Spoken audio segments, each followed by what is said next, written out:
என்பதை நீங்கள் எல்லாம் நன்றாக அறிந்திருக்கிறீர்கள். நான் தொழிலாளர் நலத்துறை அமைச்சர் என்ற முறையில் சொல்லுவேன்.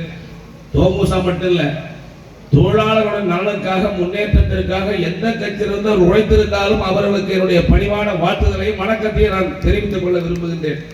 எல்லாரும் அவ்வளவு சிறப்பாக பண்ணியிருக்காங்க. குறிப்பா இன்னும் சொல்ல போனா தோமுசா தனிச்சங்கமாகவும் இருந்திருக்கு, இணைந்து இருந்திருக்கு. ஒவ்வொரு காலகட்டத்திலேயும் எப்படிப்பட்ட பயன்களை பெற்று தந்திருக்கிறார்கள் என்பது தெரியும். தோமுசாவுடைய வரலாற்றில் தான் ஒப்பந்த தொழிலாளர்கள் இன்கோ சொசைட்டிக்கு வந்து இன்கோ சொசைட்டி ஒப்பந்த தந்தது தோமுசா என்பதை நீங்கள் நன்றாக அறிவீர்கள். இங்கே எனக்கு முன்னாலே பேசிய நம்முடைய அண்ணன் அந்திரிதாஸ் அவர்களும் நம்முடைய நாடாளுமன்ற உறுப்பினரும் சிறப்பான கருத்துக்களை எடுத்து சொல்லியிருக்கார்கள்.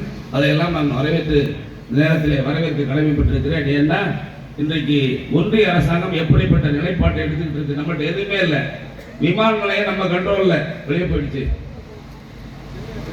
அதே மாதிரி ரயில்வே நம்ம கண்ட்ரோல்ல வெளியே போயிடுச்சு. ஒவ்வொரு இடமும் கடந்த காலங்களில் தனியார் இருந்து பப்ளிக் செக்டருக்கு வரும், பொதுத்துறை கொண்டு வருவோம். ஆனால் இன்றைக்கு பொதுத்துறை நிறுவனங்கள் தனியே போயிட்டு இருக்கு. நம்முடைய ஒப்பற்ற தலைவர் டாக்டர் கலைஞர் மட்டும் இல்லை என்று சொல்லியிருந்தால் அன்றைக்கு ஒருவேளை நீங்கள் இந்த பொதுத்துறை நிறுவனத்தை தனியாருக்கு தாரை வார்க்க நேர்ந்தால் அரசாங்கத்திலிருந்து திராவிட முன்னேற்ற கழகம் தன்னை விடுவித்துக் கொள்ளும் என்று சொன்ன அந்த காரணத்தினால் தான் இன்றைக்கு நெய்வேலி தப்பித்து இவ்வளவு சிறப்பாக நடைபெற்றுக் கொண்டிருக்கிறது என்பதை யாரும் மறந்துவிட முடியாது. நம்ம எம்பி நல்லா சொன்னார் ஒரு கருத்தை. ஏன்னா இந்த காலகட்டத்தில் ஒன்றிய அரசாங்கத்தை தைரியமாக துணிச்சலாக எதிர்க்கக்கூடிய சக்தியும் வல்லமை படைத்த ஒரே தலைவர் இந்தியாவிற்கு வழிகாட்டி தளமாக இருக்கக்கூடிய நம்முடைய தளபதி தான் என்பதை இன்றைக்கு நாடு உணர்ந்து கொண்டிருக்கிறது. நான் சட்டமன்றத்திலே தொழிலாளர் மானியத்திலே பேசும்போது முதல்வர்கள் ஒரு அறிவிப்பை வெளியிட சொன்னார்கள். என்னன்னா அந்திரிதாசன் சொன்னார், பல்வேறு சட்டங்கள் திட்டங்கள் ஒன்றிய அரசாங்கம் கொண்டு வந்துட்டு தொழிலாளர்களுக்கு விரோதமாக என்று சொன்னார்கள். ஆமாம், ஆனால் நம்முடைய முதலமைச்சர் சொன்னார், ஒன்றிய அரசாங்கம் எத்தகைய சட்டங்களை கொண்டு வந்தாலும் எத்தகைய தொகுப்புகளை கொண்டு வந்து நிறைவேற்றினாலும் தமிழ்நாட்டில் இருக்கின்ற தொழிலாளர்களுக்கு பாதுகாப்பு அரணாக திராவிட முன்னேற்ற கழகம் இருக்கும் என்ற அறிவிப்பை விட சொன்னார்கள். அதை பத்தி கவலைப்பட தேவையில்லை. அந்த சட்டங்களால திட்டங்களால எதுவும் தமிழ்நாட்டில் இருக்கிற தொழிலாளர்களுக்கு எந்த பாதிப்பு வராமல் தமிழ்நாட்டினுடைய முதலமைச்சர் வணக்கத்துடன் தளபதி அவர்கள் காவல் அரணாக இருப்பார் என்று, அது எந்த நலத்திட்டங்களும் பாதிக்கப்படாது என்று சட்டமன்றத்தில் அறிவித்தேன் மாண்பு முதலமைச்சர் அனுமதியோடு. ஆகவே தமிழ்நாட்டில் இருக்கின்ற தொழிலாளர்களுக்கு இன்னைக்கு மிகப்பெரிய பாதுகாப்பு இருக்குது.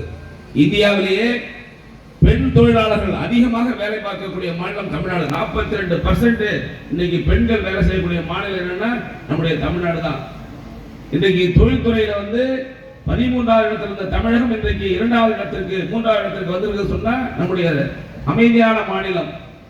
இன்னைக்கு எல்லா நாட்டிலிருந்தும் வெளிநாடுகள்ல இருந்து இன்னைக்கு முதலீடு வந்துட்டு இருக்கு சொன்னாங்க. என்ன காரணம்? நம்முடைய தமிழ்நாட்டினுடைய முதலமைச்சருடைய அணுகுமுறை, இந்த ஆட்சியினுடைய திட்டங்கள், சட்ட திட்டங்கள்.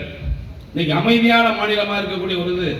ஆகவே இந்த நேரத்தில் நான் அன்போடு கேட்டுக்கொள்ள விரும்புகின்றேன், வந்திருக்கின்ற தொழிலாளர் தோழர்களும் நம்முடைய கூட்டணி கட்சியில் இருக்கின்ற நானும் நம்ம சட்டமன்ற உறுப்பினரும் அண்ணன் எழுச்சி தமிழர் அண்ணன் திருமா அவர்களை சந்தித்து அவருக்கு ஆதரவு கேட்டோம்.